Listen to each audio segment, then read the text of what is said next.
தயவுஜோதி வள்ளலார் தர்மசாலை தொடக்க விழா. அருட்பிரகாச ராமலிங்க அடிகளார் நம் வள்ளல் பெருமான் காட்டிய வழியில் பசி தீர்ப்பதே பரமபுண்ணியம் என்னும் உயரிய நோக்கத்தோடு இன்று தயவுஜோதி வள்ளலார் தர்மசாலை தொடங்கப்பட்டுள்ளது. இவ்விழாவிற்கு வருகை புரிந்துள்ள பெரியோர்களுக்கும் தாய்மார்களுக்கும் மெய்யன்பர்களுக்கும் குழந்தைகளுக்கும் அதுபோல கல்லூரியிலிருந்து இங்கு வந்து மிக அருமையாக உரை நிகழ்த்திய ஐயா அவர்களுக்கும், சென்னை சன்மார்க்க சங்கத்திலிருந்து வந்திருக்கின்ற அம்மையார் அவர்களுக்கும், என்னுடைய அருமை மாணவர் பாராட்டுதலுக்குரிய தம்பி பழனி அவர்களுக்கும், இந்த விழா சிறப்பாக ஏற்பாடு செய்து தர்மசாலையை பல ஆண்டுகளாக தொடங்குவதற்கு முன்னின்று பல்வேறு பணிகளை ஆற்றிய நம்முடைய தயவு ஆனந்தன் ஐயா அவர்களுக்கும், அவர்களுக்கு ஒத்துழைப்பாக இருக்கின்ற அவர்களுடைய குடும்பத்தினருக்கும் என்னுடைய நெஞ்சார்ந்த வணக்கத்தை தெரிவித்துக் கொள்வதிலே நான் மகிழ்ச்சி அடைகிறேன். பல வீடுகளில் பார்த்தீங்கன்னா கணவன் ஒரு பக்கம் போவார், மனைவி ஒரு பக்கம் போவார். இங்கே நம்முடைய ஆனந்தன் ஐயா என்ன சொல்லுகிறாரோ அதை பின்பற்றி நடக்கின்ற அவர்களுடைய துணைவியார் அவர்களுக்கும் அவர்களுடைய குழந்தைகளுக்கும் நான் என்னுடைய பணிவான வணக்கத்தை தெரிவித்துக் கொள்கிறேன். அது ஒரு பெரிய விஷயம். மனைவி அமைவதெல்லாம் இறைவன் கொடுத்த வரம் என்று சொல்வது போல அவர்களுக்கு வரமாக அமைந்திருக்கின்ற ஆனந்தன் ஐயா அவர்களுக்கு வரமாக அமைந்திருக்கின்ற அவர்களையும் இந்த தருணத்தில் நான் பாராட்டுவதிலே மகிழ்ச்சி அடைகிறேன். நான் ஐயா அவர்கள் பேச்சை தொடங்குகிற போதே நமக்கு ஒரு 4 பேரை அறிமுகப்படுத்தினார். இந்த 4 பேரையும் பற்றி ஒரு 2 வார்த்தைகள் பேசிட்டு அப்புறம் நம்ம செய்திக்குள்ள வந்துடலாம். மிக அருமையான தலைப்பினை ஜீவகாருண்யம் என்ற தலைப்பை எனக்கு கொடுத்து பேச வைத்தார்கள். கடல் போல் பெரிய தலைப்பு. அதனால ஒரு சின்ன விஷயத்தை மட்டும் ஐயா அவர்கள் அறிமுகப்படுத்தி அந்த 3 பெரியோர்களை மட்டும் கொஞ்சம் நினைவுபடுத்தி, அதோட இன்னைக்கு சித்ரா பௌர்ணமி நாள், மிக அருமையான நாள். இந்த நாளுக்கு இன்னொரு சிறப்பு என்னன்னா, மே தினம் தொழிலாளர் தினம். இந்த உலகம் செழிப்பதற்கு காரணமாக இருக்கின்றவர்கள் அந்த தொழிலாளர் நண்பர்கள். பாரதிதாசன் ரொம்ப அழகா சொல்வார், சிற்றோரும் வரப்பெடுத்த வயலும் 6 தேக்கியனல் வாய்க்காலும் உழுது நெல் விளைத்த கைதான் யார்கை அப்படின்னு ரொம்ப தொழிலாளர்களை சிறப்பா சொல்வார். மலை பிளந்து கனிகள் வெட்டி கடல் முத்தை அதுபோல எல்லாவற்றையும் செய்து கொடுக்கின்றவர்கள் யார், மூச்சடக்கி முத்தை எடுக்கின்ற அந்த உயர்ந்த பணியினை செய்கின்றவர்கள் யார் என்று சொன்னால் அவர்கள் எல்லாம் தொழிலாளர்கள்.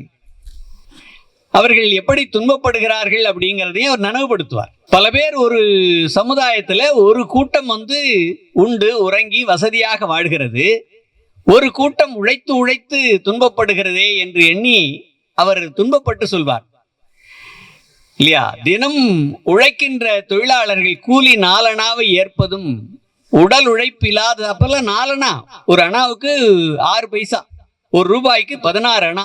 அவர் பாரதிதாசன் வாழ்ந்த காலத்தில் சொல்றார், உழைக்கின்றவர்கள் தொழிலாளர்கள் கூலி 4 அணாவை ஏற்பதும் உடல் உழைப்பில்லாத செல்வர் உலகை ஆண்டு உலாவலும் அப்படி சொல்வார். இதெல்லாம் வள்ளலாருக்கும் பெரிய வருத்தத்தை தந்தது.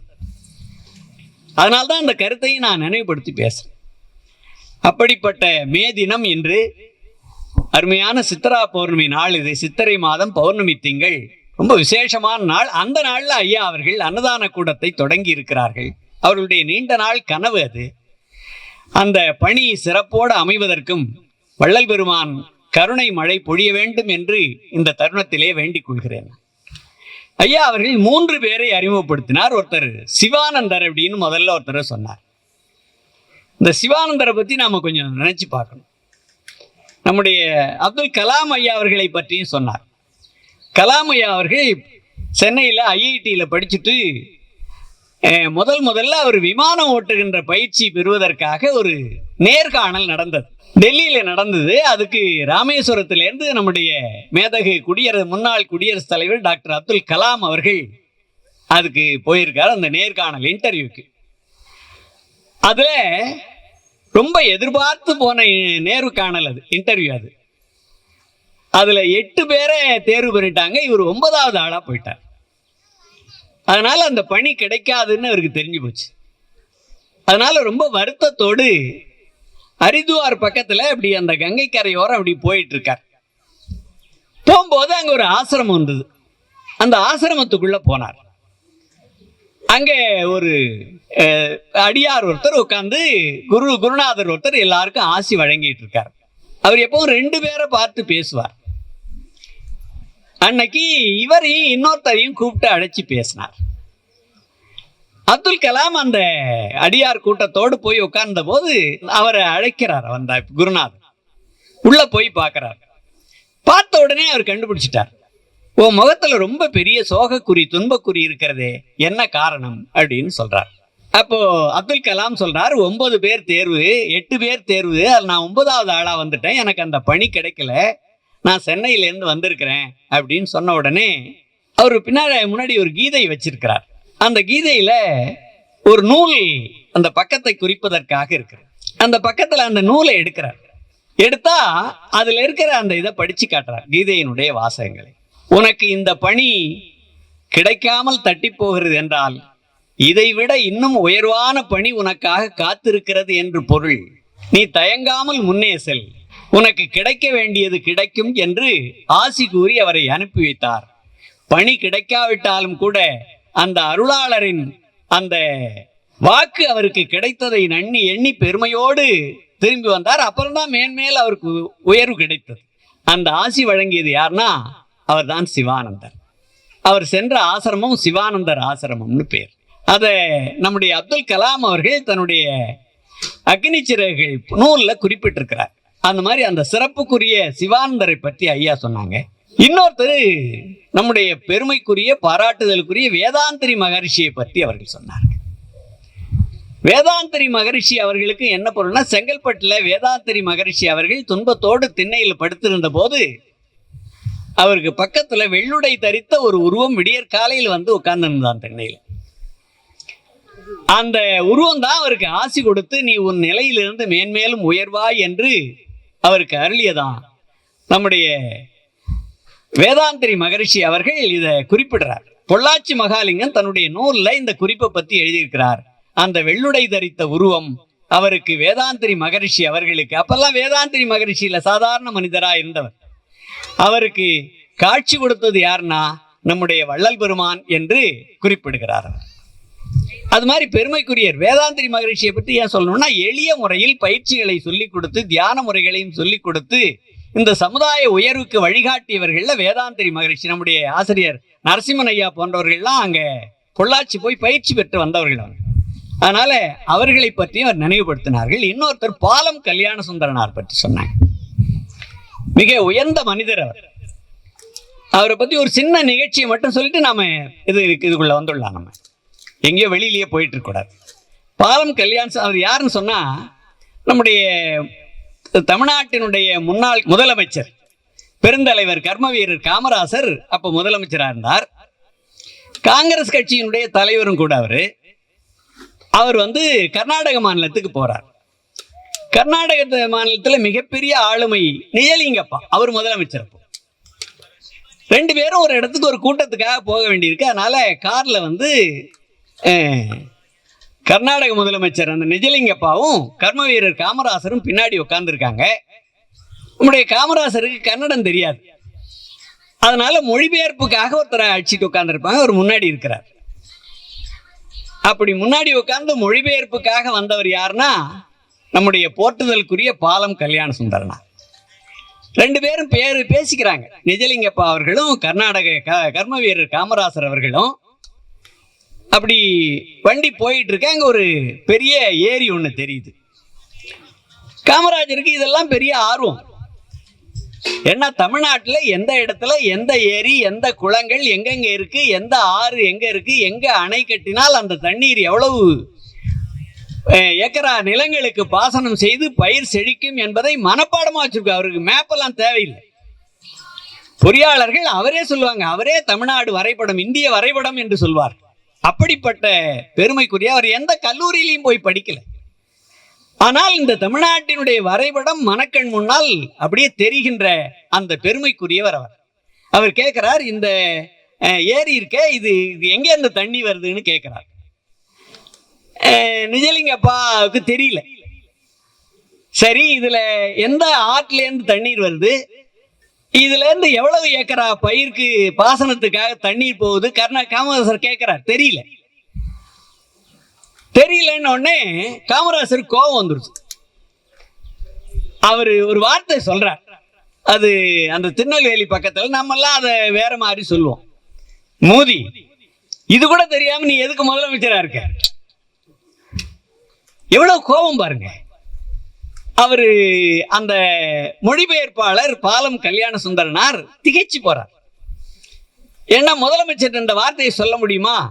அதனால நிஜலிங்கப்பா என்ன சொல்றாரு, அந்த ஒரு வார்த்தையை விட்டு, அது எனக்கு தெரியும், எனக்கு இவற்றை கேட்டு பழக்கம், ஏன்னா ரொம்ப நெருக்கமான நண்பர்கள், எனக்கு இவற்றை அதெல்லாம் அடிக்கடி கேட்டு பழக்கம், அதை விட்டுட்டு நீ வேற சொல்ல. அவர் என்ன சொன்னார்னு அவர் சொல்றாரு, இந்த மாதிரி இந்த ஏரிக்கு தண்ணீர் எங்கேருந்து வருது, இதுல ஏரியால எவ்வளவு ஏக்கரா நிலங்கள் பாசனம் பெறுது அப்படின்னு கேட்கிறாரு. நிஜலிங்கப்பா சொல்றாரு, அதுக்கு பின்னாடி வராம பாரு இந்த பொறியியல் இந்த நீர்வளத்துறை என்ஜினியர், அவனை கேட்டா சொல்லிடுவான், இதுக்கே என்ன பக்கத்துல வச்சுட்டு இவர் இதெல்லாம் கேட்டு வராரு, ரொம்ப தொல்லையா போச்சே, நான் வேணா இறங்கிறேன், அவனை கூப்பிட்டு உட்கார வச்சு பேசிட்டு வர சொல்ல, அவரை அவன் பாட்டு சொல்லிட்டே வருவான்னாரு. இவரு கோபம் இருக்கு, மூதேவி, இது கூட தெரியாம நீ என்ன முதலமைச்சரா இருந்து நீ என்ன பண்ண போற? எதுக்கு சொல்றேன்னா, அவர் திட்டது கூட பொருசு இல்ல, அவர் அதை பொருட்டா எடுத்துக்கல. ஏனென்றால் இரண்டு பேருமே நாட்டு நலத்திற்காக சிந்தித்த பெருமைக்குரியவர்கள்.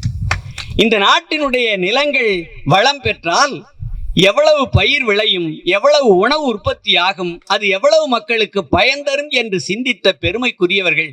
அப்படிப்பட்ட ஆளுமைகள் இருந்த நாடு நம்முடைய நாடு. வள்ளல் பெருமான் வழியில கர்ம வீரர் காமராசரும் பயணப்பட்டவர். சொல்லிக்கலையே தவிர அவங்க எல்லாம் உலக உயிர்கள் எல்லாம் செழிப்பாக இருக்க வேண்டும், இந்த நாடு செழிக்க வேண்டும் என்ற அந்த சிந்தனைக்குரியவர்கள் அவங்க. அதனால இந்த மூன்று பேரையும் பற்றி ரொம்ப அழகா சொன்னாங்க. ரொம்ப மகிழ்ச்சியா இருந்தது. நல்ல நாள்ல இந்த மூன்று பேரையும் நினைவுபடுத்திய அந்த பெரிய மகிழ்ச்சி. 2 திருக்குறள் கூட ஐயா நினைவுபடுத்தினார். ரொம்ப அருமையான திருக்குறளை நினைவுபடுத்தினார். கற்க கசடர கற்பவை கற்றபின் நிற்க அதற்கு தக. என்ன அருமையான குறள்! திருக்குறள் மாதிரி ஒரு ஒப்புயர்வற்ற நூல் இந்த உலகத்திலேயே கிடையாது. அதனால பாரதியார் சொன்னார், வள்ளுவன் தன்னை உலகினுக்கே தந்து வான் புகழ் கொண்ட தமிழ்நாடுன்னு சொன்னார். அவ்வளவு பெரிய நூல், நமக்கு தான் அதோட அருமை தெரியல இல்லையா? அதை ஜி.யு. போப் ஆங்கிலத்தில் மொழிபெயர்த்த பிறகு அதனுடைய பெருமை உலகம் முழுவதும் தெரிஞ்சிருந்தது. காந்தியடிகள் இந்த நாட்டில் சுதந்திரத்துக்காக போராடி பாடுபட்டு சுதந்திர போராட்டத்தில் வெற்றி பெற்று நமக்கு விடுதலை வாங்கி தருவதற்கு காரணமாக இருந்த ஒரு பெரியார். அவரு தென்னாப்பிரிக்காவிலிருந்து வந்த பிறகு ரஷ்யாவில் இருந்த லியோ டால்ஸ்டாய் அவர்களை சந்திக்கிறார். கல்கத்தா விமான நிலையத்தில் லியோ டால்ஸ்டாய் வந்து இறங்குறார். அவர் சந்திக்க போறார். அப்படி டால்ஸ்டாய் வந்து இறங்கின உடனே அவருக்கு வணக்கம் தெரிவிச்சு, நான் வந்து இந்திய விடுதலை போராட்டத்தில் பங்கெடுத்துக் கொள்கிறேன், நான் எத்தகைய குறிக்கோள்களை நான் கொள்ள வேண்டும் என்பதை எனக்கு சொல்ல வேண்டும், நீங்கள் எழுதியிருக்கிற கட்டுரைகளை கதைகளை படிக்கிற போது அவைகளெல்லாம் என்னுடைய மனத்தை மிகவும் தாக்கத்தை ஏற்படுத்துகின்றன, என் மனத்தில் மிகுந்த தாக்கத்தை ஏற்படுத்துகின்றன, அத்தகைய கருத்துகள் உங்களுக்கு எங்கிருந்து கிடைத்தது அப்படின்னு ரஷ்ய அறிஞர் லியோ டால்ஸ்டாயை காந்தியடிகள் கேட்கிறார். அதுக்கு லியோ டால்ஸ்டாய் சொன்னார், அது ஒன்றும் பெரிய இல்லை, உங்கள் பாரத தேசத்துல தமிழ் பேசுகிற தென்னாட்டுல திருக்குறள்னு ஒரு நூல் இருக்கு, அதனுடைய ஆங்கிலம் நல்ல ஒரு கைத்தட்டுங்க, இது மாதிரி ஒரு வாய்ப்பு கிடைக்காது இல்லையா? இது மாதிரி ஒரு அருமையான நூல் நமக்கு கிடைச்சிருக்கேன்னு. அதனால்தான் அது சொன்னார். மூவா சொன்னார், வள்ளுவம் வாழ்வு பெருநூல் என்று சொன்னார். திருக்குறள் இருக்கு, அது வாழ்வு பெருநூல், நாம் எல்லாம் கடைபிடிக்க வேண்டியது இல்லையா? அந்த கருத்துக்களை தலைமையேற்கொண்டு வள்ளல் பெருமான் நிறைய இடங்கள்ல அதை சுட்டிக்காட்டி சொல்லிட்டு போறார். அதனால் லியோ டால்ஸ்டாய் சொன்னார், வள்ளுவம் திருக்குறள் என்று ஒரு நூல் இருக்கிறது, அதிலிருந்து 4-5 கருத்துக்களை உங்களுக்கு சொல்லுகிறேன், அதை நீங்கள் பின்பற்றினாலேயே விடுதலை போராட்டத்தில் நீங்கள் வெற்றி பெற முடியும்னு சொல்லி 4-5 திருக்குறளை சொன்னார். அவ்வளவு பெரிய நூல். அதுல இருந்து 2-3 குறள்களை நினைவுபடுத்தினார். கற்க கசடர கற்பவை கற்றபின் நிற்க அதற்கு தக. கொஞ்சம் ஊன்றி பார்த்தா தெரியும், இந்த பாடல்ல ஒரு சொல்லுல கூட துணக்காலே கிடையாது. ஏன்னா நீங்க திருக்குறள் படிச்சா, வள்ளுவர் சொன்னது மாதிரி படிச்சா, யாருடைய துணையும் இல்லாமல் வாழ்க்கையில் முன்னேறலாம் என்பதற்காக துணைக்காலே போடாம எழுதினார். இவ்வளவுதானா இந்த குறளுக்கு சிறப்புன்னா? இன்னும் இருக்கு. இந்த கற்கங்கிற சொல்லு இருக்கு பாருங்க, ஒரு திருக்குறளுக்கு 7 சொல்லு இருக்கும், 7 சீர்னு சொல்லுவாங்க. முதல் அடியில 4 சீர் 4 சொல்லு இருக்கும், 2வது அடியில 3 சீர் இருக்கும், 1.25 அடி தான். இந்த கற்கங்கிற சொல்ல மிச்சம் இருக்கிற 6 சொல்லோடையும் நாம பொருத்தி பார்க்கலாம். கற்க படி, எல்லாருக்கும் சொல்றார் முதல்ல கற்க படி. எப்படி படிக்கணும்? கசடர கற்க. இந்த கற்கங்கிற சொல்ல 2வது சொல்லோட பொருத்தி பார்க்கிறோம். கசடர கற்க, குழப்பம் இல்லாம மயக்கம் இல்லாம படி, கசடர கற்க. அப்புறம் பாருங்க கற்பவைன்னு இருக்கு, கற்பவை கற்க, படிக்க வேண்டிய நூலை படி, கண்டதெல்லாம் படிச்சு மனசை கெடுத்துக்காத. நம்முடைய இளைஞர்களுக்கு இப்போ இப்படி வழிகாட்டுவார் யாரும் இல்லை, அதனால்தான் கண்டதையும் படிக்கிறான் இல்லையா? கற்க, கசடர கற்க, கற்பவை கற்க, படிக்க வேண்டியது படி. அப்புறம் கற்றபின் 4வது சொல்லு, கற்றபின் கற்றபின் கற்க. படிச்சது போதும் மூடி வச்சுட்டு அதோட நின்றாத, நீ படிச்சுக்கிட்டே இரு. எங்க அப்பா சொல்வார், சரஸ்வதி தேவி கையில ஏன் தெரியுமா ஏட்டிச்சுவடி இருக்கு, அவள் இன்னும் கற்றுக்கொண்டிருக்கிறாள். கற்றது கடல் அளவு, கைமண் அளவு, கல்லாதது கடல் அளவு, எனவே நீ படிச்சுக்கிட்டே இருக்கணும்டா ஆயுள் புறாவுன்னு சொல்வார். கற்க, கசடர கற்க, கற்பவை கற்க. ஏன்னா அங்க குழந்தைகள் வந்திருக்காங்க கொஞ்சம் பேர், மனசுல அவங்களுக்கு பதியணும். கற்பவை கற்க, கற்றபின் கற்க, மறுபடியும் படி. ஒருத்தரை பார்த்து கேட்டாங்க, படித்த ஆசிரியர் வேணுமா படிக்கின்ற ஆசிரியர் வேணுமான்னு. எல்லா குழந்தைகளும் படித்த ஆசிரியர் படித்த ஆசிரியர்னு சொல்லிச்சு. படித்த ஆசிரியர்னா ஒரு காலத்துல படிச்சவர், படிக்கின்ற ஆசிரியர்னா எப்போதும் படிச்சு அப்டேட்டா அந்த செய்திகளை வச்சிருக்கிறவர். அதனால படிக்கின்ற ஆசிரியர் வேணும்னு சொல்லணும்னாங்க.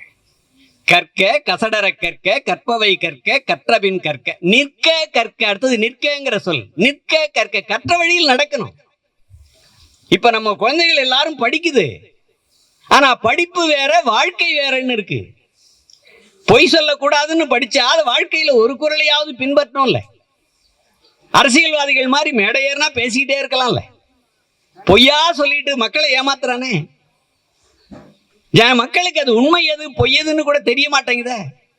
பொய்யாமை பொய்யாமை ஆற்றின் அறம் பிற செய்யாமை செய்யாமை, இந்த ஒரு குறள் பின்பற்றினா போற வாழ்க்கையில் உயரலாம். காந்தியடிகள் இந்த ஒரு குறளை அவங்க அம்மா சொன்னதை பொய் சொல்லக்கூடாதுன்னு பின்பற்றினார், வாழ்க்கையில் அவர் தான் உயர்ந்தார். இந்த உலகம் இன்னும் அவரை போற்றி கொண்டிருக்கிறது. எனவே கற்றபடி நிற்க, நிற்க கற்க. கற்க, கசடர கற்க, கற்பவை கற்க, கற்றபின் கற்க, நிற்க கற்க, அதற்கு தக கற்க. மறுபடியும் என்ன செய்யணும்? நம்ம வாழ்ந்து போறோம் இல்லையா, அந்த வாழ்க்கை எப்படி இருக்கோ அதற்கு தக நிற்பதற்கு நாம் மீண்டும் கற்றுக்கொண்டே இருக்கணும். இப்படி ஒரு குறளை, அந்த ஒரு சொல்ல அந்த 6 சொல்லோடையும் நம்ம பொருத்தி பார்க்கலாம். எவ்வளவு சிறப்பு திருக்குறளுக்கு. அது மாதிரி இன்னொரு குறளும் சொன்னார், அற்றார் அடிபசி தீர்த்தல் அகுருவன் பெற்றான் பொருளை புடி. எவ்வளவு அருமையான குறள், வள்ளல் பெருமான் இதுதானே. நம்ம எல்லாரும் பொருளை சேர்த்து வைக்கிற இடம் என்ன நினைச்சிட்டு இருக்கிறோம்? இந்த குறளோட கருத்து என்ன தெரியுமா? அற்றார் அழிபசி தீர்த்தல் அகுதுருவன் பெற்றான் பொருள் வைப்புழி. இந்த கடைசி சொல்லேன்னு போவோம், பெற்றான் பொருள் வைப்புழி. பொருள் பெற்றான், அதனை சேர்த்து வைக்கிற இடம் எது தெரியுமா? வள்ளுவர் சொல்றார். நம்ம எல்லாம் என்ன நினைச்சுப்போம்? சேஃப்டி லாக்கர்னு வச்சுப்போம், வீட்டுல பீரோல வச்சு பூட்டி வச்சுக்கலாமான்னு பார்ப்போம். சில பேர் குழி தோண்டி பறிச்சு வைக்கிறான். அரசியல்வாதிகள் எங்க பதுக்குறானே தெரியல, கண்ட இடத்துல பதுக்கி வைக்கிறான். அதனால்தான் தினம் சோதனை எல்லாம் நடக்குது. எப்படியாவது அவங்களை பிடிச்சணும்னு ஒரு கூட்டம் போகுது இல்லையா? பெற்றான் பொருள் வைப்புழி. பொருளை சேர்த்து வைக்கிற இடம் தெரியுமா? எது தெரியுமா? வள்ளுவர் சொல்றார், அற்றார் அழிபசி தீர்த்தல். பொருள் இல்லாதவர், அற்றார்னா பொருள் இல்லாதவர், அழிபசி தீர்த்தல், அவர்களுடைய மிகுந்த பசியை தீர்த்து வைத்தல் தான் பொருள் பெற்ற ஒருவன் அதனை சேர்த்து வைக்கிற இடம் என்று வள்ளுவ பெருமான் சொன்னதைத்தான் வள்ளல் பெருமான் அடிக்கடி அதனை அடிக்கோடிட்டு காட்டி வாழ்க்கையில் பின்பற்றி எல்லாருக்கும் சத்திய தர்மசாலை, சத்திய ஞான சபை என்று எல்லாருக்கும் அந்த தொண்டு செய்து பொருளை அருளை சேர்த்து வைக்கின்ற இடத்தை அவர் காட்டி சென்றார். ஆக அருமையான ஒரு 2-3 இதை நமக்கு நினைவுபடுத்தினார். ஐயா அவர்களுக்கு என்னுடைய நன்றியை தெரிவித்து, அப்புறம் ஆனந்தன் ஐயா கேட்பார், நான் சொன்னது ஜீவகாருண்யம், நீங்க அதை பத்தி ஒண்ணுமே பேசாம போயிட்டீங்களே அப்படின்னு சொல்வார். இந்த தர்மசாலை தொடங்குவதற்கு காரணமாக அமைந்த தயவுஜோதி ஆனந்தன் அவர்களுக்கு, அவர்களுடைய குடும்பத்தாருக்கும் என்னுடைய நெஞ்சார்ந்த நன்றியை மீண்டும் தெரிவித்து மகிழ்கிறேன். ஜீவகாருண்யம் அப்படின்னா என்ன? அது ஜீவகாருண்யம்னா ரொம்ப அழகா தமிழ்ல சொல்லுவாங்க, உயிர் இரக்கம். ஜீவன்னா உயிர், காருண்யம்னா கருணை. உயிர் இரக்கம், உயிர்கள் மீது கருணை காட்டுவது. எப்படி கருணை காட்டுறது? இந்த உலகத்துல வாழ்கின்ற உயிர்கள் மீது எப்படி கருணை? எத்தனையோ வழிகள்ல கருணை காட்டலாம்.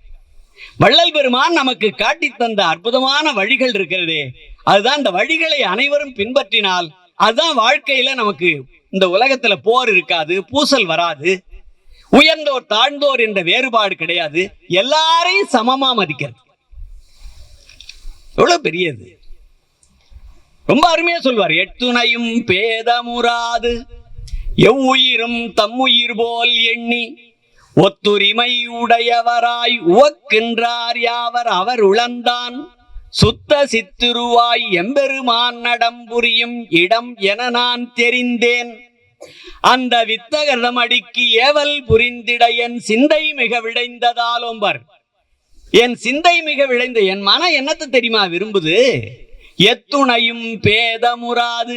எத்துணையும்ங்கிறத எட்டுணையும்னு எழுதுவார் வள்ளல் பெருமான். அப்படின்னா எள்ளளவுன்னு பொருள்.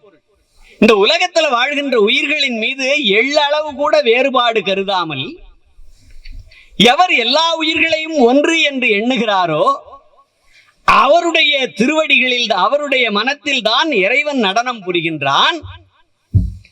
அந்த இறைவனுக்கு தொண்டு செய்ய என் மனம் விரும்புகிறதுன்னு வள்ளல் பெருமான் எழுதல இல்லையா? இறைவன் எல்லா உயிர்களையும் ஒன்று என்று யார் எண்ணுகிறாரோ அவருடைய உள்ளத்தில் தான் இறைவன் நடனம் புரிகின்றான். அந்த அடியவர்களுடைய திருவடிகளுக்கு தொண்டு செய்ய என் மனம் விரும்புகிறதுன்னு எழுதினார் வள்ளல் பெருமான். அப்ப எல்லா உயிர்களையும் ஒன்றுன்னு நினைக்கிறேன். உயர்ந்தோர் தாழ்ந்தோர் என்ற வேறுபாடு இல்லாமல் இப்படி வள்ளலார் சொற்படி எந்த மதம் உயர்ந்த மதம் தாழ்ந்த மதம் என் மத வேறுபாடே இல்லாமல் சாதியிலே மதங்களிலே சாத்திர சந்தடிகளிலே ஆதியிலே அபிமானித்து அலைகின்ற உலகீர் நீர் அலைந்து அலைந்து அழிதல் அழகலவேன்னு சொன்னார். இப்படி ஜாதி வேறுபாடு காட்டாம மத வேறுபாடு காட்டாம எல்லா உயிர்களும் ஒன்று, எல்லா உயிர்களும் சமமாக மதிக்கத்தக்கன என்று யார் எண்ணுகிறாரோ அந்த வழியை பின்பற்றி நடந்தால் உலகம் சமதர்ம சமுதாயமாக மாறிவிடும் இல்லையா? அந்த ஜீவகாரண்யம்ங்கிறது எல்லா உயிர்களிடத்தும் அன்பு காட்டுதல். அதாவது உயிர் இரக்கம், எல்லா உயிர்களிடத்திலும் இரக்கம் காட்டுதல். இவ்வுலகிலே கண்ணால் காணுகின்ற உயிர்கள் மட்டுமில்ல, காண முடியாத தாவரங்கள் போன்ற எல்லா உயிர்களுக்கும் அன்பு காட்டுதல். அதனால்தான் சொன்னார், வாடிய பயிரை கண்ட போதெல்லாம் வாடினேன். தாவரங்கள் தண்ணீர் இல்லாமல் வருந்தினால் கூட அவர் மனம் வருந்து வரும். சில பேர் செடிகிட்ட பக்கத்துல போய் நின்னா சும்மா இருக்க மாட்டான், பிச்சு போட்டுக்கிட்டே இருப்பான் இல்ல. சர் ஜெகதீஷ் சந்திர போஸ்னு ஒரு அறிஞர் இந்த உலகத்துல தாவரங்களுக்கும் உயிருண்டுன்னு நிரூபித்து காட்டியவர் அவர் இல்லையா? இந்த யாராவது மரம் வெட்டுகிறவர்கள் ஒரு தோட்டத்துக்குள்ள ஒரு தோப்புக்குள்ள வந்தா செடிகள் எல்லாம் அவனை பார்த்து நடுங்குமா. அதே மரத்தை வளர்க்கின்றவர்கள் யாராவது வந்தா செடிகள் மகிழ்ச்சியோடு தன்னுடைய அன்பை வெளிப்படுத்தும். அண்ணாமலை பல்கலைக்கழகத்தில் ஒரு ஆய்வு, இசையால் உயிர்கள் பயிர்கள் செடித்து வளர்கின்றன, நன்கு காய்க்கின்றன அப்படின்னா என்ன அர்த்தம்? எல்லாம் புரிஞ்சுக்கிறது. நம்ம தான் புரியாத ஆளா இருக்கிறோம். கொஞ்சம் யோசனை பண்ணி பாருங்களேன். அதனால உயிர் இரக்கம், கருணை இதெல்லாம் நாம உயிர்களிடத்திலே செலுத்த வேண்டியது. அன்பு செய்தல் எல்லாம் கர்வமின்றி செய்யணும், அது பெரியது. இந்த கர்வம் மட்டும் மனுஷனுக்கு வந்துட்டுன்னா நாம தான் பெரிய ஆளுன்னு எண்ணம். சில பேர் விளம்பரப்படுத்திப்பார். ஒரு சின்ன உதவி செஞ்சுட்டு பெரிய விளம்பரம் பண்ணுவான். பாத்தீங்கன்னா அவருடைய இயல்பு, மனுஷ இயல்பு அது. இந்த கர்வம் இருக்கக்கூடாது, விளம்பரப்படுத்தக்கூடாது. வள்ளுவர் ரொம்ப அழகா சொல்வார். மகாராஷ்டிராவில் சத்ரபதி சிவாஜின்னு ஒரு மாமன்னன், பெரிய வீரன். அவன் ஒரு பெரிய கோட்டை கட்டினான். தன்னுடைய குருநாதரை அவர் பேர் சமர்த்த ராமதாசர்னு பேர். அவர் அழைச்சிட்டு வந்து அந்த பெரிய கோட்டையை வந்து காட்டுறான். 3000-4000 வீரர்கள் வேலை செஞ்சிட்டு இருக்காங்க.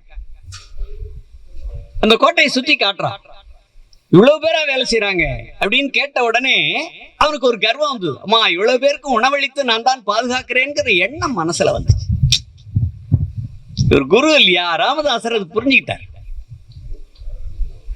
கர்வம் வரக்கூடாது எப்பவும் மனுஷனுக்கு. அவனுக்கு ஒரு கணம் அப்படி அந்த கர்வம் வந்த உடனே ராமதாசர் புரிஞ்சுக்கிட்டார். அங்க ஒரு சின்ன கல்லு கிடந்து, பாறை. இது ஏன் பயன்படுத்தாம அப்படி போட்டிருக்காங்கன்னு கேட்டார் ராமதாசர். சிவாஜிக்கு அது புரியல. உடனே அந்த கோட்டை கட்டுற அந்த சபதியை கூப்பிட்டான்.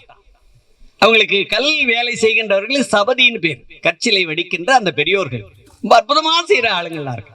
நம்முடைய தஞ்சை பெரிய கோயில் கட்டின மாதிரி எவ்வளோ கோயில்களை கட்டி எழுப்பிய அந்த மாமன்னர்கள் வாழ்ந்த நாடு. ஆனால் சபதியை கூப்பிட்டு கேட்டான், ஏன் இந்த கல்லை பயன்படுத்தலைன்னா அவர் அதுக்கு சொன்னாரு, இது பெரிய, இது சாதாரண என்னது பொக்கை கல், சாதாரண பொக்கை கல் அப்படின்னா. அப்படின்னா அவர் கேட்டார். இவனுக்கு புரியல, பொக்கை கல்னு உடனே அவனுக்கு புரியல. அப்படின்னா அப்படின்னு கேட்டான் சிவாஜி. உடனே பக்கத்துல இந்த சுத்தி எடுத்து அந்த கல்லை ஒரு தட்டு தட்டினார். கல்லு உடைஞ்சிட்டு அப்படியே அதுல இருந்து கொஞ்சம் தண்ணி வந்தது, ஒரு தேரையும் வெளியில போயிடுச்சு. இந்த கல்லுக்குள்ளார தேரை, தண்ணீர் இருக்கு, தேரை. ஆனாலும் அந்த கல்லை பயன்படுத்தல. ராமதாசர் கேட்டார், இந்த தேரைக்கும் நீ தான் உணவு கொடுக்குறியான்னு கேட்டார். அவனும் சொல்லல, நான் இவ்வளவு பேருக்கு உணவளித்து பாதுகாக்கிறேன்னு சொல்லல. ஆனா குரு இல்லையா, இவர் புரிஞ்சுக்கிட்டார். இந்த கர்வம் இவனுக்கு இருக்கக்கூடாது, எவ்வளவோ சாதிக்க வேண்டிய ஆள் இல்லையா இவன், இந்த கர்வம் இவனுக்கு இருக்கக்கூடாது, அதை போக்கணுமே நினைச்சுக்கிட்டு தான் ஒரே வார்த்தை சொன்னார், அந்த தேரைக்கும் நீ தான் உணவு கொடுக்குறியான்னு கேட்டார். அப்படியே ஒடிந்து போனான் சத்ரபதி சிவாஜி. அப்போதான் புரிஞ்சுக்கிட்டான், மிகப்பெரிய செயல்கள் செய்கின்ற யாருக்கும் இந்த கர்வம் என்பது இருக்கக்கூடாது என்பதை ராமதாசன் நமக்கு உணர்த்தி இருக்கிறார் என்று எண்ணி அவருடைய பாதங்களை தொட்டு வீழ்ந்து வணங்கினான் அந்த சத்ரபதி சிவாஜி. ஆக ஒரு கல்லை காட்டி அதிலிருந்து வருகின்ற ஒரு அற்புதமான கருத்தை அந்த சத்ரபதி சிவாஜிக்கு உணர்த்தியவர் ராமதாசர். வள்ளல் பெருமான அதான் சொல்றார், நமக்கு ஆணவம் இருக்கக்கூடாது, இல்ல கர்வம் வரக்கூடாது, அதுதான் நம்மை அழிப்பது அப்படின்னு கேட்டார். சன்மார்க்கத்தின் மிக முக்கியமான அம்சமே அனைத்து உயிர்களிடத்தும் அன்பு காட்டும் உயிர் இரக்கம் தான். அதுதான் சன்மார்க்கம். எல்லா உயிர்களையும் ஒன்றா நினைக்கிறது. அது உயிர்களுடைய பசிப்பிணி போக்குதல் மட்டும் இல்லை, நிறைய இருக்கு. சக உயிர்களிடத்தில் அன்பு காட்டி அரவணைப்பது வரை அனைத்தும் பறந்து விரிந்த கருத்து தான் அந்த உயிர் இரக்கம் என்ற ஒரு கருத்து. அது ஒரு பெரிய நோக்கம், பெரிய கருத்து. உணவளிப்பது மட்டும் உயிர் இரக்கம் இல்லை, எல்லா உயிர்களிடத்தும் அன்பு காட்டுவது. அதாவது உயிர்களின் பசி, தாகம், வலி, பிணி, பயம் கண்டு இறங்கி, வள்ளல் பெருமானுடைய வார்த்தைகளில் அவருடைய 5 திருமுறைகளுடைய கருத்துகள் வேற மாதிரியா இருக்கும்.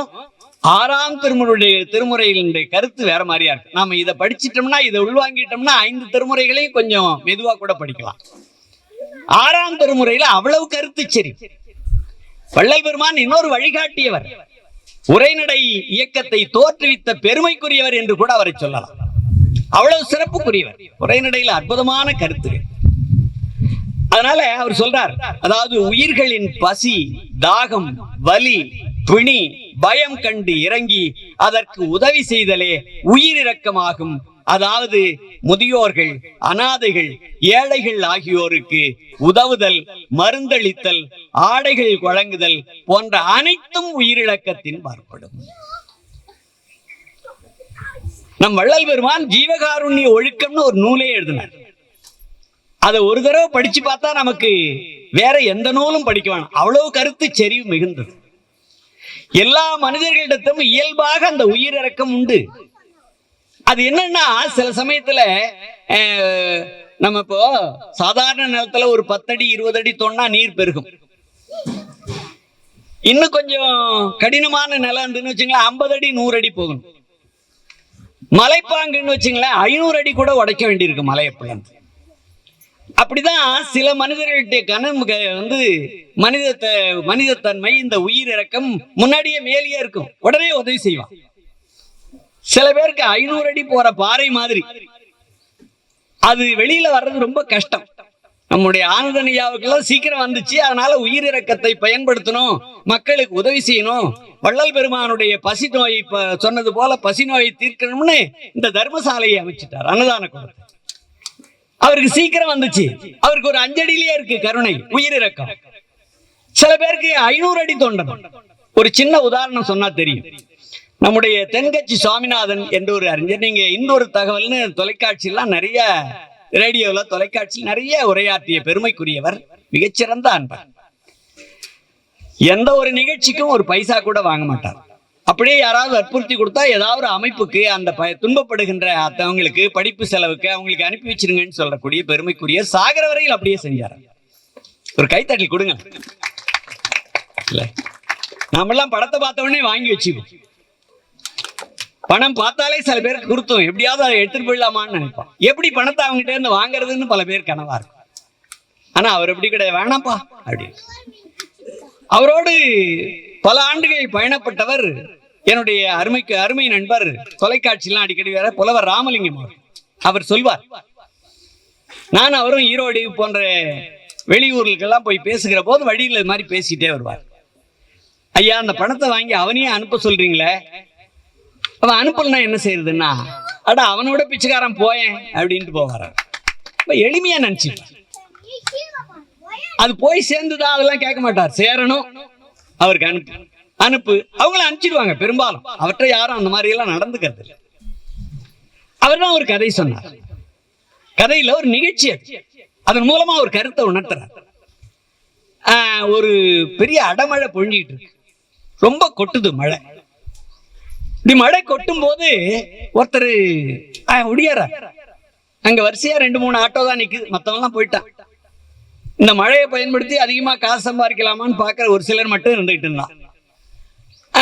அப்படி அவங்ககிட்ட போய் சொல்றாரு, அப்பா ஒரு பாட்டிக்கு உடம்பு சரியில்லை, அந்த பாட்டியை கொஞ்சம் ஹாஸ்பிட்டல் கொண்டு போகணும், கொஞ்சம் வரியா அப்படின்னு கேட்டார். இந்த மழையிலையா? போசாமி, இவ்வளவு மழையில எங்க இருந்து போறது, வழியெல்லாம் தண்ணியா இருக்குது. இல்லப்பா கொஞ்சம் வந்தினா உதவியா இருக்கும். 1000 ரூபாய் தருவியா? இந்த மழைய பணம் பண்ற, மழைய வச்சு பணம் பார்க்க 1000 ரூபாய் தரியா? பையில பார்த்தாரு. சரி, வேற ஆட்டோக்காரனை போய் பார்த்தார். அவங்க கொஞ்சம் இறக்கப்பட்டார். அதனால சொல்ற, மழையா இருக்க சாமி, இப்போ வந்து கூப்பிடுறிய, சரி ஒரு 500 ரூபாய் கொடு, நான் வரேன். சரி, இவர் ஒன்னும் சொல்ல, வாப்பா அப்படின்னு கூட்டு போய் ஒரு 4-5 வீடு தள்ளி ஒரு பாட்டி செவுத்தோரமா சாஞ்சிருக்கு திண்ணையில வீட்டுல. அந்த பாட்டிய அப்படியே தூக்க முடியாம இந்த ஆட்டோக்காரன் அது கூட உதவி செய்யல. அது தூக்கிட்டு வந்து ஏத்துறோன்னு ஒரு கால் மேல கால் இறங்கினா மழையில் நனைஞ்சிடுவாரு. அதனால அவரு மழையில் நனைஞ்சுக்கிட்டு அந்த பாட்டியை தோல்ல சுமந்து வந்து அந்த ஆட்டோக்குள்ள பத்திரமா முடியாம அதை சேர்த்துட்டு போப்பா அப்படின்னாரு. ஒரு மருத்துவமனைக்கு போறாங்க, தனியார் மருத்துவமனை. அந்த மருத்துவமனையில் கொண்டு சேர்க்கிறாங்க. அம்மா போய் பரபரப்பா சொல்றாரு, இந்த பாட்டிக்கு உடம்பு சரியில்லை, மயக்கம் போட்டு விழுந்துச்சு, சீக்கிரமா ட்ரீட்மெண்ட் ஆரம்பிங்க.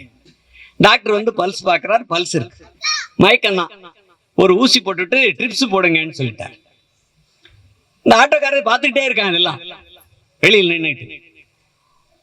அந்த ரிசப்ஷன்ல அந்த அம்மா கேக்குது, அந்த அம்மா பேர் என்னங்கிற. இந்த அழைச்சிட்டு போனவர் தெரியாது. தூக்கிட்டு வந்திருக்கீங்க? ஆமாங்க, நான் வரும்போது பார்த்தேன், மழையில் நனைஞ்சிக்கிட்டே வந்தது, ஒரு வீட்டுல ஒதுங்க போச்சு அந்த அம்மா, அப்படியே மயங்கி விழுந்துச்சு, விட்டு இருந்தா அது நிலை என்ன ஆகுமோ தெரியல, அதனால தூக்கிட்டு வந்துட்டேன். இவன் நினைச்சு பார்க்கலாம், ஐயோ இந்த ஆள்கிட்ட போய் 500 ரூபாய் கேட்டேன். ஏன்னா அது 50 ரூபாய் 60 ரூபாய்க்கு வர வேண்டிய தூரம். அவன் 1000 ரூபாய் கேட்டான், 500 ரூபாய், சரி இந்த 50 100 ரூபாய் மட்டும் வாங்கிப்போம் அப்படின்னு மனசுல நினைச்சேன். அது சேர்க்கிற இத டாக்டர் பார்த்துட்டு இருந்தாரு பாருங்க. அவர் ஊசி போட்டாரு, ஊசி போட்டு ட்ரிப்ஸ் போடுன உடனே ஊசி போட்ட உடனே இந்த பாட்டி வீழ்ச்சிச்சு, கண் வீழ்ச்சி பார்த்து, அப்பா யாரு? இவர் தான் அவனை கொண்டாந்து மருத்துவமனை கையெடுத்து கும்பிட்டுது அந்த பாட்டி.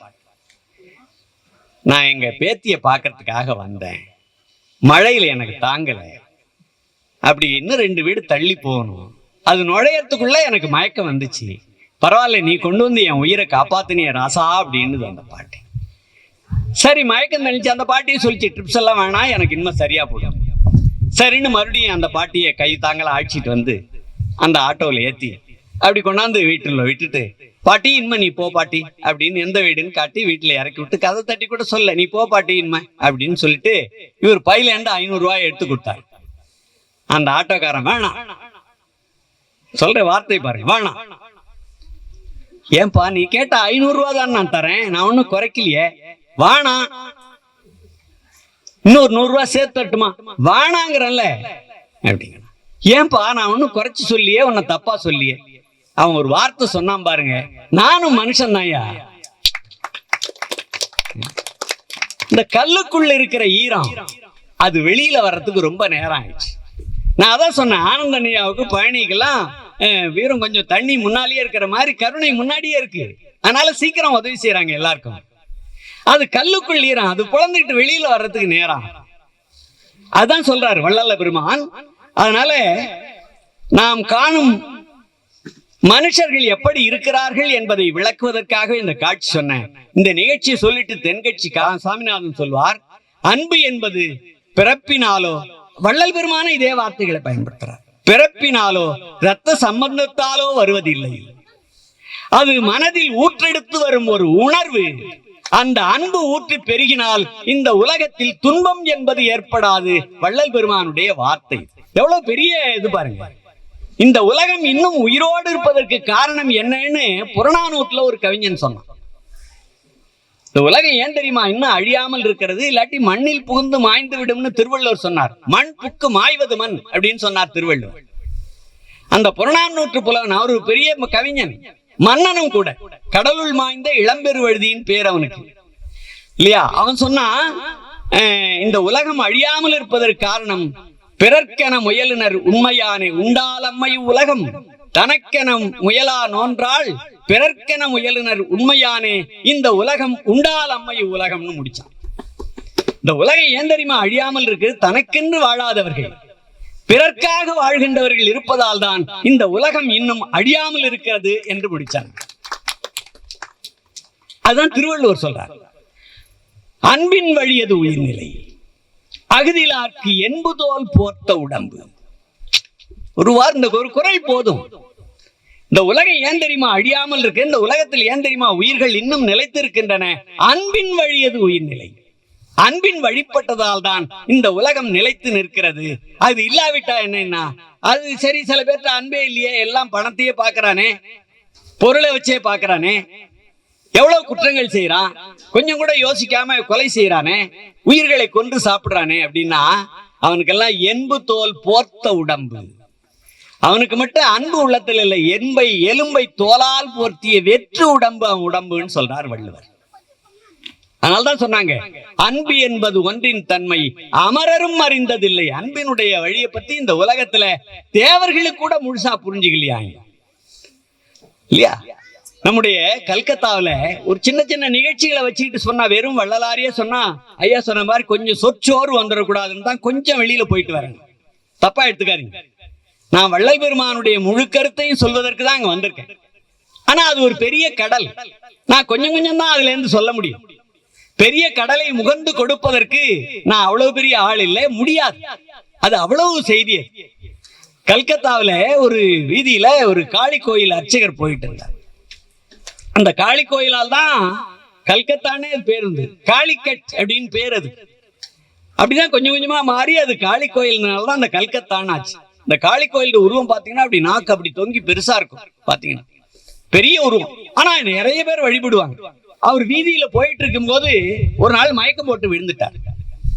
அப்படி விழுந்த உடனே எல்லாம் பார்த்துட்டே போறான், மெஷின் மாதிரி ஓடிட்டு இருக்கான். போக்குவரத்து நெரிசல் மிகுந்த நகரம். அங்க அந்த வழியா போன அம்மையார் ஒருத்தவங்க அவருக்கு முகத்துல தண்ணீர் தெளிச்சு அவரு சோர்வை போக்கி அவருக்கு தண்ணீர் கொடுத்து அவர் போக்குறாங்க. அந்த காளி கோயில் பூசாரி சொல்லுகிறார், நான் 30 வருடங்களாக காளி கோயில் அர்ச்சகராக இருக்கிறேன், காளியை நான் தரிசித்ததில்லை, இன்றுதான் காளி தேவி எனக்கு நேரில் தரிசனம் கொடுத்தாள் என்று அந்த அர்ச்சகர் சொன்னார். அந்த அம்மையார் வேறு யாரும் இல்லை, அவர்கள் தான் அன்னை தெரேசா. அதனால்தான் அவங்களுக்கு புனிதர் பட்டம் வழங்கினாங்க. அது மாதிரி உயர்ந்த உயிர் இரக்கம் இருக்கே, அது பெரிய. இந்த அம்மா ஒரு பணக்காரரை பார்க்க போனாங்க. அவங்க யாரை பார்த்தாலும் வசதியானவர்கள்னா உதவி கேட்கற உண்டு. அவங்கள போய் பார்க்க போனாங்க, பொருள் கேட்கலாம்னு போனாங்க. இந்த அம்மாவை பத்தி தப்பா புரிஞ்சுக்கிட்ட ஆளவர். இந்த அம்மா எப்போ வந்தாலும் பணம் கேட்டுக்கிட்டே இருக்கேன், யாரை பார்த்தாலும் யாரோ தப்பா சொல்லி வச்சிருக்கா. அதனால அந்த அம்மா போய் எனக்கு ஏதாவது உதவ வேண்டும் அப்படின்னு கை நீட்டினோடனே தூணு காரி துப்பினோம். நாம இருந்தா என்ன செய்வோம், பேசாம வந்துருவோம், இல்லாட்டி திட்டிட்டு வருவோம். அவர் அப்படி இல்லை. அந்த அம்மையார் கையை மடக்கிட்டு, இது எனக்கு, என் பிள்ளைகளுக்கு, என்னை நம்பி இருக்கிற பிள்ளைகளுக்கு ஏதாவது தாருங்கள்னு கேட்டார். அதனால்தான் அவர் புனிதர்னு வழங்க. அது மாதிரி வள்ளல் பெருமான் இந்த உலகத்து உயிர்கள் செழிப்பதற்காக ஜீவகாருண்யம் என்பதை வலியுறுத்தி ஆன்மாவுக்கு அதனால் என்ன நன்மைன்னா இந்த ஆன்மாவுக்கு பெரிய லாபம் கிடைக்கும். பசிப்பிணி போக்கும் சன்மார்க்க அன்பர்களுக்கு இறை அருள் முழுதாக கிடைக்கும்.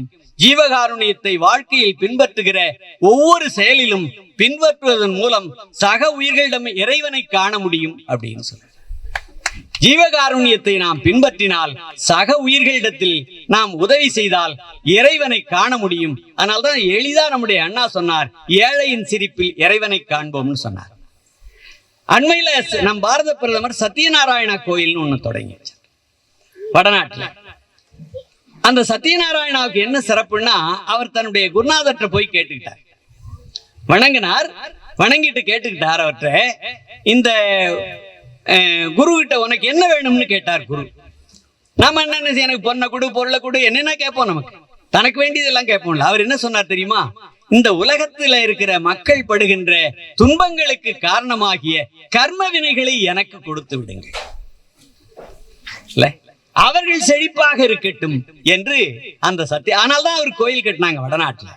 இதற்கெல்லாம் என்ன காரணம்னா உயிர் இரக்கம் தான் காரணம். அதனால்தான் திருமூலர் ரொம்ப அழகா, தான் துன்பப்பட்டாலும் பரவாயில்லை, இந்த உலகத்து உயிர்களுக்கெல்லாம் செழிப்பு வர வேண்டும் என்று எண்ணியவர். அதனால்தான் திருமூலர் சொல்றார், அன்பும் சிவமும் இரண்டென்பர் அறிவிலார், அன்பே சிவமாவது ஆறும் அறிகிறார், அன்பே சிவமாவது ஆறும் அறிந்தபின் அன்பே சிவமாய் அமர்ந்திருந்தான். இறைவன் அன்பே சிவமாய் இருந்தான். வள்ளல் பெருமான் சொல்கிறார். அதனால்தான் வள்ளல் பெருமான், நான் தெய்வ நிலை அடைந்து விட்டதாக பலரும் சொல்கிறார்கள், தயவு மட்டுமே என்னை ஏறாத மேல்நிலை மேல் ஏற்றி வைத்திருக்கிறது என்று வள்ளல் பெருமான் சொல்கிறார் என்றால், தயவு என்ற அந்த உயிரிறக்கம் என்ற உயர்ந்த கருத்து நாம் எல்லாரும் பின்பற்றி செல்ல வேண்டிய கருத்து. அவர் நிறைய வலியுறுத்தி இருக்கிறார். 40க்கு மேல சொல்லி இருக்கிறார். நான் ஒரு 4-5 மட்டும் சொல்லி நிறைவு செய்வேன். நல்லோர் மனதை நடுங்க செய்யாதே, தானம் கொடுப்போரை தடுத்து நிறுத்தாதே, மனமொத்த நட்புக்கு வஞ்சனை செய்யாதே, ஏழைகள் வயிறு எரிய செய்யாதே, பொருளை இச்சித்து பொய் சொல்லாதே, பசித்தோர் முகத்தை பாராதிருக்காதே. ஏனாம அவனுக்கு உதவி செய்யணும்னு பார்க்காம போயிடுவான் சில பேர்.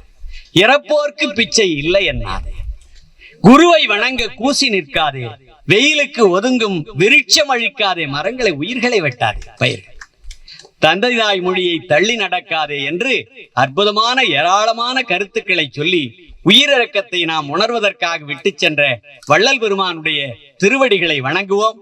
அவருடைய கருத்துகளில் ஒன்றையாவது பின்பற்றி இந்த அன்னதான கூடம் செழிப்பாக வளர்வதற்கும், ஐயா அவர்கள் அதை தொடர்ந்து சிறப்பாக செய்வதற்கும், அவரும் அவருடைய குடும்பத்தினரும் சிறப்பாக வாழ வேண்டும் என்று சொல்லி வள்ளல் பெருமானை வணங்கி, வாய்ப்பளித்த நல்ல உள்ளங்களுக்கும் கனிவாக இருந்து கேட்ட உங்களை போன்ற பெரியோர்களுக்கும் என்னுடைய நெஞ்சார்ந்த நன்றியை தெரிவித்து வணங்கி விடைபெறுகிறேன். நன்றி, வணக்கம்.